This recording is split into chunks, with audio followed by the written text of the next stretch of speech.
Bismillahirrahmanirrahim. Assalamualaikum warahmatullahi wabarakatuh. Alhamdulillah hamdan katsiran tayyiban mubarakan fih. Mubarakan alaihi kama yuhibbu rabbuna wa yarda. Asyhadu an la ilaha illallah wahdahu la syarikalah. Wa asyhadu anna Muhammadan abduhu wa rasuluh sallallahu alaihi wa ala alihi wa sahabatihi ajma'in. Wa man tabi'ahum bi ihsanin ila yaumiddin amma ba'd. Akhwani fid din wa akhwati fillah, kaum muslimin dan muslimat yang saya cintai dan saya muliakan. Rahimani wa rahimakumullah. Semoga Allah Azza wa Jalla senantiasa mencurahkan rahmatnya kepada kita semua. Dalam hitungan 2 minggu yang akan datang, kita akan segera menghadapi hari besar yang di dalamnya ada amalan besar yang sering kita menyebutkannya dengan berkurban. Mari kita lihat diri sendiri. Apakah kita akan melewatkannya atau tidak? Padahal kalau dia benar-benar beriman, yakin dengan pahala yang Allah beri, sungguh dia tidak akan melewatkan kesempatan untuk berkurban ini. Berkurban itu bukan suruhannya seumur hidup. Sekali itu minimal berkurban, tidak. Berkurban itu suruhannya adalah setahun sekali. Setahun sekali, saudaraku, saudariku. Bahkan Rasulullah Shallallahu Alaihi Wasallam berjanji, janji Rasul adalah janji Allah. Apa kata Rasulullah? Melalui hadis Aisyah radhiyallahu anha, "Ma'amila ibnu Adam yauman nahari amalan ahabbu ila Allah Ta'ala min arakatid dam." Tidak ada amalan anak Adam ketika dia berada di hari-hari nahar. Hari nahar yaitu hari penyembelihan. Idul Adha ditambah dengan 3 hari tasyrik. Kata Rasulullah, barang siapa yang berada di 4 hari itu, tidak ada satupun amalan anak Adam yang lebih dicintai Allah min irakatid dam, kecuali mereka menyembelih. Berada di 4 hari itu kecuali kita menyembelih. Maknanya seandainya kita bersedekah seharga dengan kurban tadi atau melebihi harga kurban tadi, maka di sisi Allah tetap lebih mulia di 4 hari itu. Mereka yang beli hewan kurban lalu menyembelihnya. Hari ini orang kadang-kadang tidak berusaha pun untuk peduli ketika diumumkan di masjid-masjid Allah untuk melakukan kurban. Ada yang tidak terpikirkan pun. Ada yang tidak terpikirkan pun. Ada yang tidak berencana menabung uang pun. Ma'asyiral muslimin, saudaraku, saudariku yang dimuliakan Allah. Dan saking dahsyatnya pahala untuk berkurban ini, Rasulullah Shallallahu Alaihi Wasallam menyambung kalimatnya dengan mengatakan, wa innaha la ta'ti yaumal qiyamah. Semua binatang kurban itu akan datang kembali di hari kiamat. Bagaimana sifat datangnya? Dipuruniha, lengkap dengan tanduk-tanduknya. Wa adlafiha, dengan bulu-bulunya. Wa ashariha, wa adlafiha, dengan kuku-kukunya. Wa ashariha, dengan bulu-bulunya. Semuanya datang. Jangan ragukan itu, saudaraku, saudariku. Semua binatang yang kita kurbankan datang. Untuk apa mereka datang? Mereka akan bersaksi di hadapan Allah Tabaraka wa Ta'ala Rabbul Izzati wal Jalalah. Mereka akan membela kita di hadapan Allah di saat tidak ada pembela. Di saat kita tidak tahu anak kita di mana. Di saat kita tidak tahu istri kita berada di mana. Di saat itulah kita butuh pembela, dan hari itu adalah hari yang tidak ada syafaat kecuali syafaat yang diizinkan oleh Allah Tabaraka wa Ta'ala Rabbul Izzati wal Jalalah. Maka salah satu pembela kita adalah binatang yang kita kurbankan. Seakan-akan mereka berkata, ya Allah, mereka menyembelih kami karenamu ya Allah. Mereka memotong leher kami karena taat kepadamu ya Allah. Saudaraku-saudariku yang dimuliakan Allah Tabaraka wa Ta'ala. Sungguh kalau orang yakin terhadap Nabi, terhadap Allah, dia tidak akan melewatkan kesempatan ini. Rasulullah kemudian menyambung, wa inna dam la yaqa' minallahi azza wa jalla bimakanin qabla yaqa' ala ad. Darah dari hewan yang engkau sembelih lebih dulu sampai di sisi Allah sebelum darah itu muncrat ke permukaan tanah. Ketika kita menyembelih, kita rebahkan kambing, jarak antara leher kambing dengan tanah cuma 1 senti. Dan ketika kita menggorok lehernya, darah itu tidak mengalir biasa, tapi muncrat, tidak mengalir biasa. Oh, sekian detik darah itu sampai ke tanah. Tapi Nabi mengatakan sebelum darah itu sampai ke tanah, pahala orang yang berkurban telah tercatat di sisi Allah Tabaraka wa Ta'ala Rabbul Izzati wal Jalalah. Begitu dahsyatnya saudaraku pembelaan Allah untuk menyelamatkan hambanya. Tapi hambanya melupakan Allah. Hambanya melewatkan kesempatan.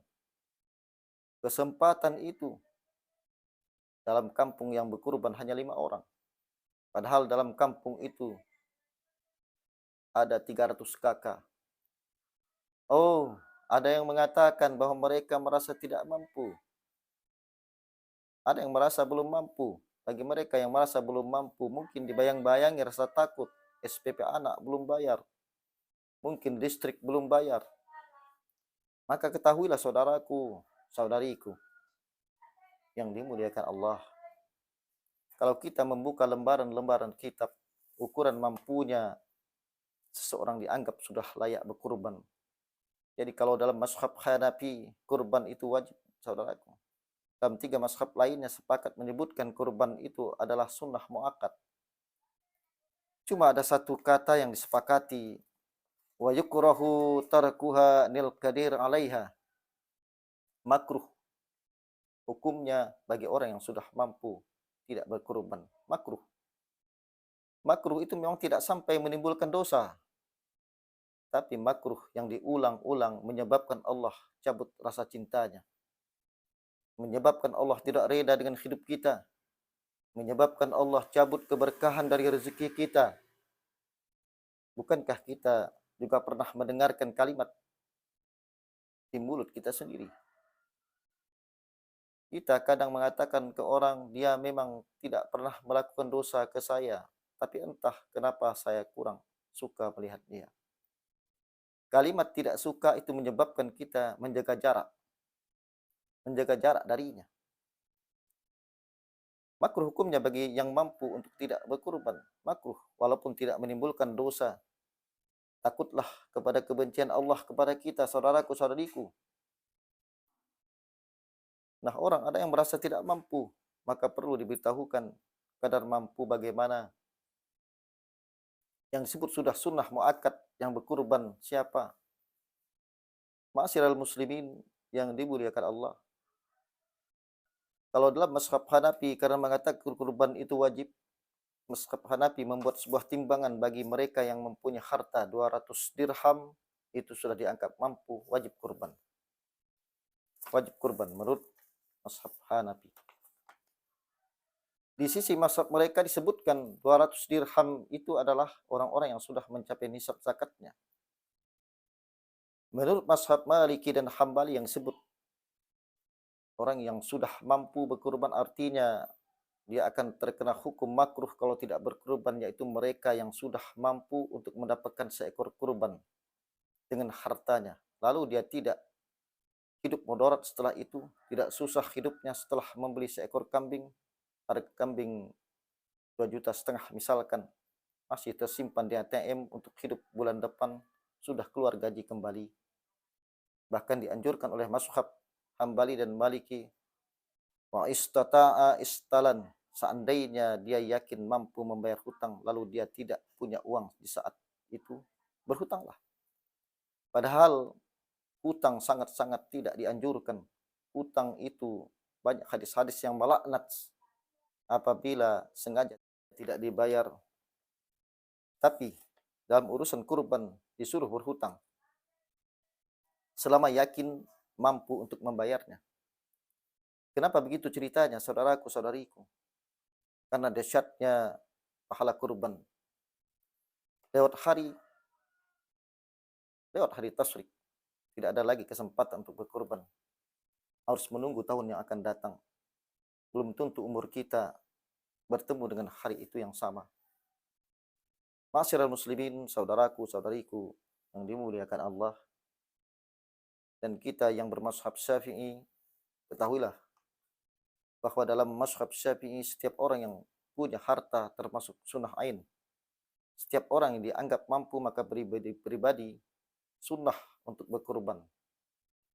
Misal suami pegawai negeri sipil, istri juga pegawai negeri sipil. Kalau sama-sama mampu, sunnah setiap pribadi berkurban.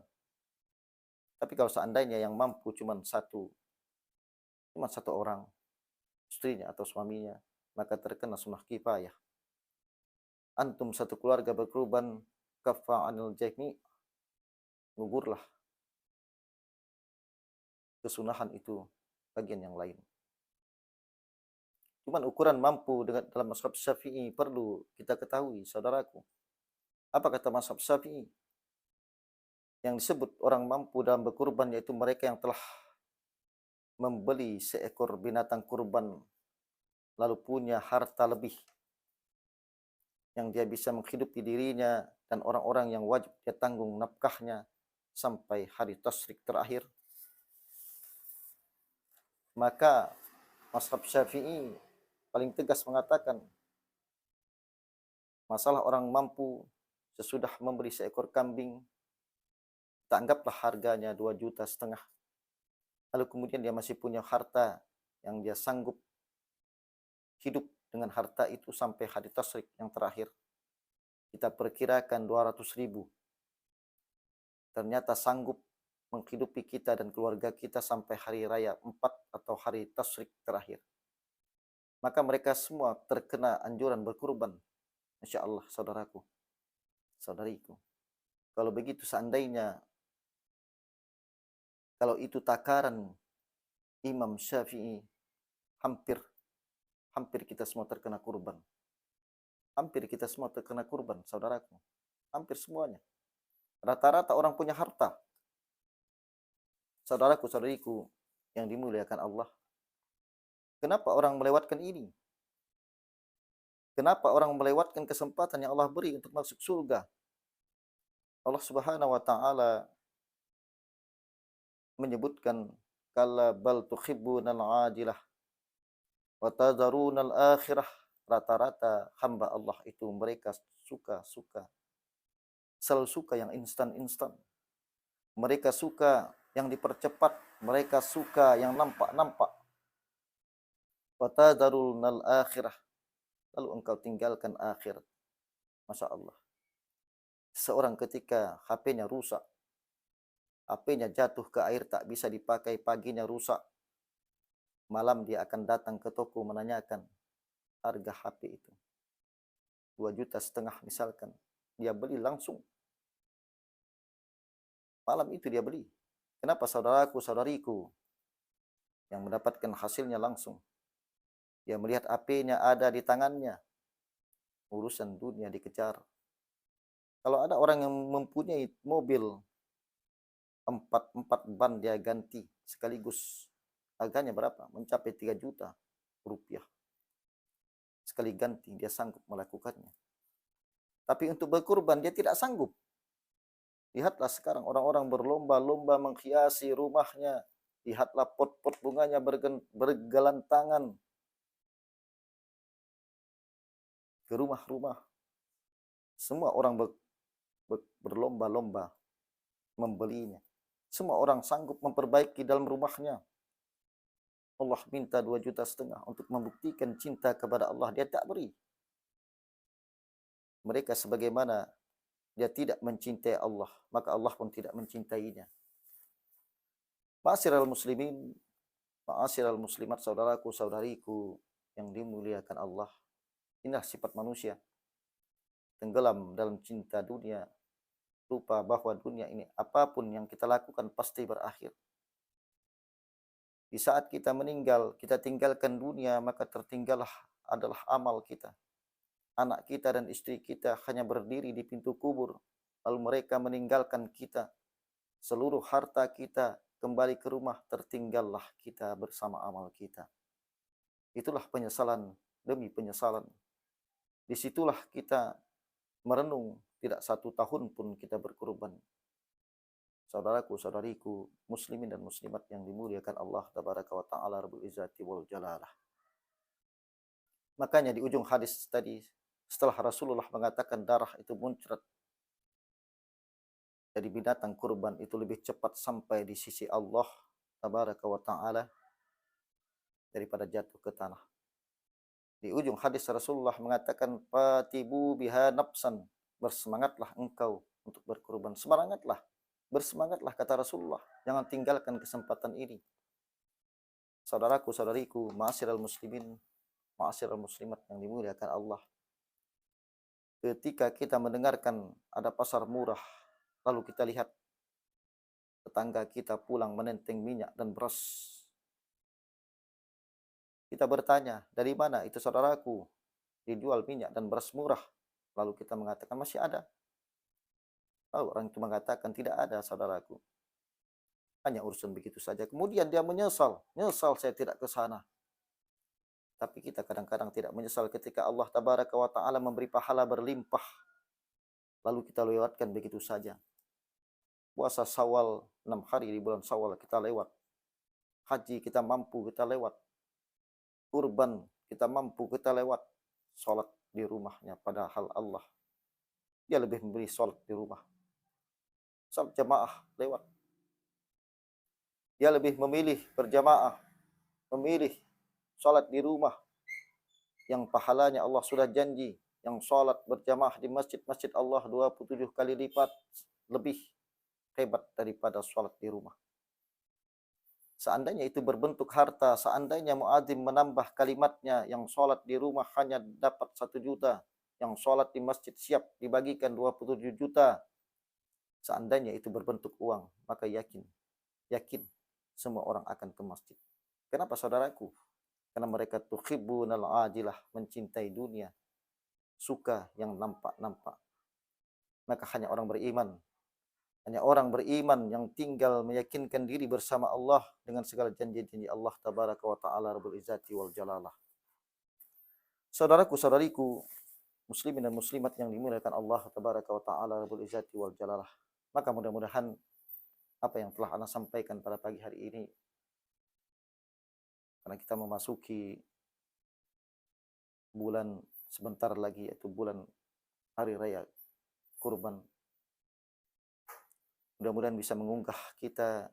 Jangan terlewatkan saudara-saudariku yang dimuliakan Allah. Mungkin tahun depan kita tidak berjumpa lagi dengan kesempatan-kesempatan besar ini. Berkorbanlah, berlomba-lombalah, walaupun harus berhutang, dengan syarat yakin mampu membayarnya. Berhutanglah. Dan semoga itu bisa menjadi renungan bagi kita semua. Dan semoga Allah tabaraka wa ta'ala mempertemukan kita kembali dalam surganya. Amin, amin ya rabbal alamin. Subhanakallah wa bihamdika asyhadu an la ilaha anta astaghfiruka wa atubu ilaik. Assalamualaikum warahmatullahi wabarakatuh.